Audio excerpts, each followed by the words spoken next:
2021 সালের নন্দীগ্রামে মনে আছে, যেখানে একটি ভোট পাল্টে দিয়েছিল বাংলার রাজনীতির ইতিহাস। ঠিক সেই ইতিহাসের কি পুনরাবৃত্তি হতে চলেছে ভবানীপুরে?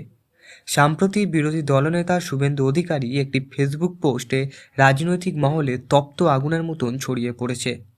সিসিটিভি ফুটেজ, গভীর রাত আর বিজেপির পতাকা পুড়িয়ে ফেলার অভিযোগ।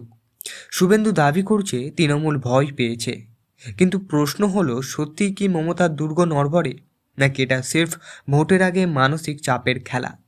আজকের ভিডিওতে আমরা এই ঘটনার পোস্টমর্টম করব। ভিডিওটি শেষ পর্যন্ত দেখুন, কারণ শেষে এমন একটি তথ্য আছে যা আপনার ভোটের ইতিহাস একদম উল্টে দিতে পারে। শুভেন্দু অধিকারী তার একটি পোস্টে লিখেছেন, ইঙ্গিত স্পষ্ট, শুভেন্দু ভবানীপুরের পরাজয়ের আতঙ্ক গ্রাস করেছে তৃণমূলকে। তিনি অভিযোগ করছেন যে গভীর রাতে তৃণমূলের দুষ্কৃতীরা বিজেপির পতাকা ছিঁড়ে পুড়িয়ে দিচ্ছে। ভাবুন তো, গণতান্ত্রিক দেশে যদি রাতের অন্ধকারে বিরোধী দলের প্রচারের উপকরণ পুড়িয়ে দেওয়া হয়, তবে আপনার মত প্রকাশের অধিকার কোথায়?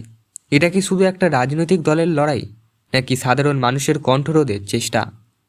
শুভেন্দু বলছে, নন্দীগ্রামের পর এবার ভবানীপুর থেকেও বিদায় নিতে চলেছেন মাননীয় মুখ্যমন্ত্রী। এই দাবি কতটা যৌক্তিক? আচ্ছা, একটা কথা বলুন এবং ভাবুন। রাজনীতিতে একটা প্রবাদ আছে যে যত বেশি চিৎকার করে সে তত বেশি ভয় পায়। এখন প্রশ্ন হলো, চিৎকার কি বিজেপির আত্মবিশ্বাসের, নাকি তৃণমূলের পরাজয়ের আগাম সংকেত? কারণ রাতের অন্ধকারে পতাকা পোড়ানো কি জেতার লক্ষণ, নাকি সির্ফ বিরক্ত প্রকাশের উপায়? ভিডিওটা এতক্ষণ আপনারা দেখলেন, প্রায় 2 মিনিটের মতন আপনারা ভিডিওটা দেখলেন। আমি প্রমাণ সহ আপনাদের দেখিয়ে দিচ্ছি। আসুন একটু গভীরে যাওয়া যাক এবং বিশ্লেষণ করা যাক।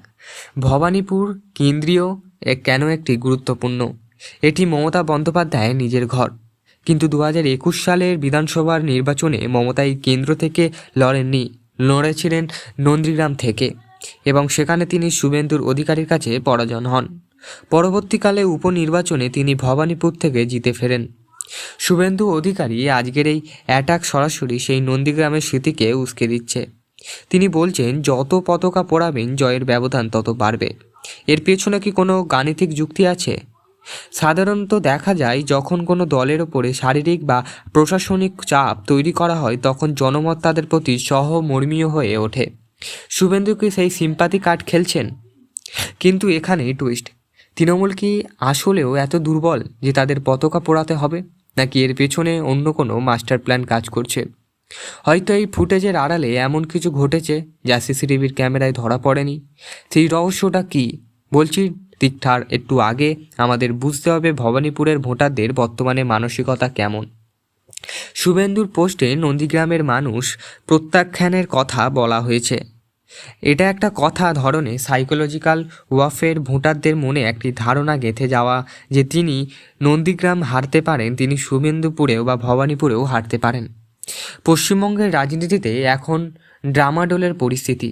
একদিকে দুর্নীতির অভিযোগ আর অন্যদিকে উন্নয়নের দাবি। দুই মাঝেই দাঁড়িয়ে ভবানীপুরের ছোট্ট ঘটনাটি কি বড় কোনো ঝড়ের পূর্বাভাস? যদি সত্যি ভবানীপুরে মমতার ফলাফল খারাপ হয়, তবে মমতা বন্দ্যোপাধ্যায় মুখ্যমন্ত্রী গদি টান পড়বে। প্রশ্ন কিন্তু আজকের দিনে দাঁড়িয়ে অত্যন্ত প্রাসঙ্গিক। রাজনীতিবিদরা আসলে জাদুকরদের মতন। তারা আপনার বাম হাতে সিসিটিভি ফুটেজ দেখাবে যাতে আপনি বুঝতে না পারেন তার ডান হাতে কোনটা চাল আছে।